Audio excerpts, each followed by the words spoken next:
Good morning, everyone. Today we start our first chapter, A Letter to God. The house, the only one in the entire valley, sat on the crest of a low hill.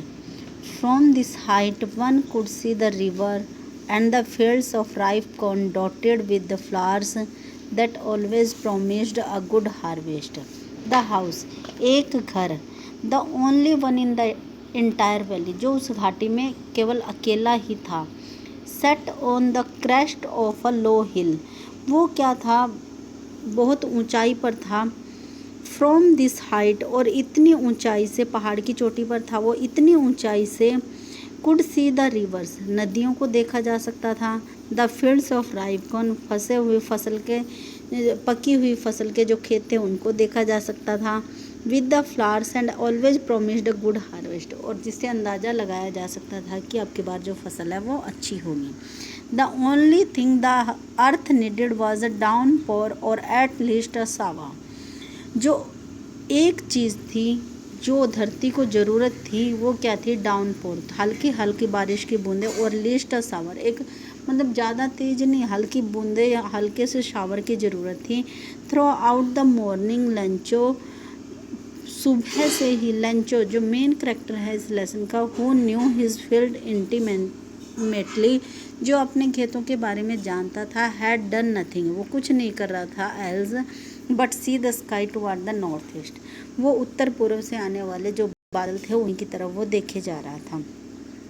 Now we are really going to get some water, अब ज़रूर हमें कुछ पानी मिल जाएगा. Women, उसने lady को बोला, अपनी वाइफ को बोला. द वुमेन वो वॉज प्रिपेयरिंग सपर, जो रात का भोजन बना रही थी, replied, yes good God willing, अगर भगवान ने चाहा तो ऐसा ही होगा. The older boys were working in the field, older means जो बड़े थे, बड़े लड़के कहाँ पे काम कर रहे थे, खेतों में काम कर रहे थे. वाइल द स्मॉलर, और जो छोटे बच्चे थे, were playing near the house, वो घर के नज़दीक ही खेल रहे थे. Until the women called to them all, जब तक वुमेन ने उनको नहीं बुलाया. कम फॉर डिनर, भोजन के लिए आ जाओ. It was during the meal that just as Lencho had predicted, ये जब वो भोजन कर रहे थे तभी जैसे लंचो ने भविष्यवाणी की थी. प्रिडिक्टेड क्या होता है, भविष्यवाणी करना. Big drops of rain began to fall, और क्या होने लगा, तभी बारिश की जो बड़ी बड़ी बूंदें थी वो गिरने लगी.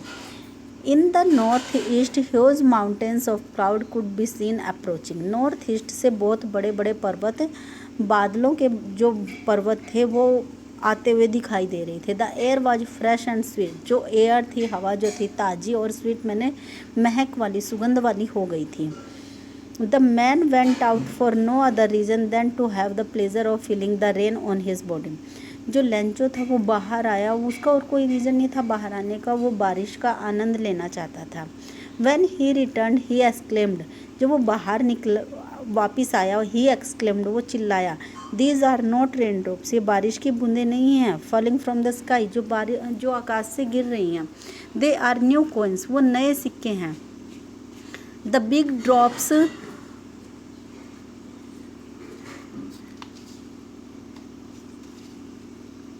The big drops are 10 cent pieces, जो बड़ी बूंदें हैं उनका जो मूल्य है वो 10 सेंट है, 10 सेंट है. And the little ones are 5, और जो छोटे हैं उनका मूल्य है 5 cent. With a satisfied expression he regarding the field of ripe corn with its flower, इस विद अ सेटिस्फाइड एक्सप्रेशन, संतुष्ट होते हुए उसने क्या किया, अपना जो खेत था जिसमें मकई की जो उसकी फसल थी वो पकी हुई थी फूलों के साथ, उसको देखा. Draped in a curtain of rains, जो बारिश की बूंदों से क्या हो रही थी, ढक गई थी. अब ड्रैप्ड मतलब क्या होता है कि जिन्होंने लपेट दिया था, उस फसल को पूरा का पूरा लपेट दिया था जो बारिश की बूंदों से लिपटी हुई थी. But suddenly a strong wind began to blow, लेकिन अचानक से ही बहुत तेज हवा चलने लगी. And along with the rain very large hail stone began to fall, और उस हवा के साथ क्या हुआ, बहुत बड़े हेल स्टोन होते हैं, ओले गिरने शुरू हो गई. These truly did resemble new silver coins, वो वास्तव में ऐसे लग रहे थे जैसे चांदी के सिक्के हों. The boys exposing themselves to the rain ran out to collect the frozen pearls. और जो लड़के थे वो बाहर आए बारिश में क्या करने के लिए, उन जो हेल स्टोन्स थे, वो जो ओले थे उनको, वो जमे हुए मोतियों की तरह उनको इकट्ठा करने के लिए वो बाहर आए. It is really getting bad now. लेकिन अब और बुरा होता जा रहा था. Exclaim the man. वो आदमी बोला कि अब तो बद से बदतर होता जा रहा है. I hope it passes quickly. मैं उम्मीद करता हूँ कि ये जल्दी से बंद हो जाए, मतलब ये ओले गिरने जल्दी से बंद हो जाएं. It did not pass quickly.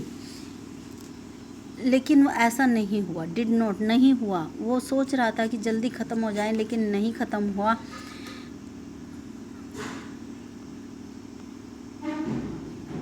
For an hour the hail rained on the house, the garden, the hillside, the cornfield, on the whole valley. थोड़ी ही देर में, 1 घंटे के अंदर अंदर क्या हुआ, उन जो ओले थे उन्होंने क्या किया, पूरे के पूरे बगीचे को, हिल साइड को, जो मकई का खेत था और पूरी की पूरी वैली को ढक दिया. The field was white. पूरा का पूरा खेत सफ़ेद हो चुका था. As if covered with salt. जैसे कि उसको नमक से ढक दिया हो. Not a leaf remained on the trees. एक भी पत्ता पौधों वृक्षों के ऊपर नहीं रहा. The corn was totally destroyed. और जो कॉर्न की फसल थी उसकी वो सारी की सारी डिस्ट्रॉय हो चुकी थी. The flowers were gone from the plants. जो फूल आए हुए थे वो सारे के सारे क्या हो गए, उन पौधों से चले गए. Lencho soul was filled with sadness. Lencho की जो आत्मा थी वो दुखी हो गई. When the storms had passed. और जब तूफान रुका. He stood in the middle of the field. वो अपने खेत के बीच में खड़ा था. He and said to his sons. और उसने अपने बेटों को क्या कहा, a plague of locusts would have left more than this. A plague of लोकस्टस. इन्होंने क्या कहा कि मान लो लोकस्टस होता है एक तरह का इंसेक्ट होता है जिसको टिड्डियाँ बोलते हैं. अगर टिड्डी दल भी आ जाता है तो वो भी कुछ ना कुछ फसल छोड़ जाता है, मतलब वो भी सारी ख़त्म नहीं करता. The hell has left nothing. लेकिन जो ये ओले थे इन्होंने कुछ भी नहीं छोड़ा. This year we will have no corn. अब की बार हमारे पास कोई फसल नहीं होगी. That night was a sorrowful one. आज की रात बहुत दुख वाली रात है. All our work for nothing. जो हमने इतनी मेहनत की उसका कुछ भी मूल्य नहीं मिला. There is no one who can help us. अब कोई नहीं है जो हमारी हेल्प कर सकता है.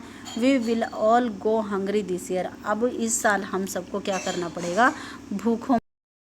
Okay guys, this is our first part. We will discuss our second part in our next class. Thank you. Have a nice day.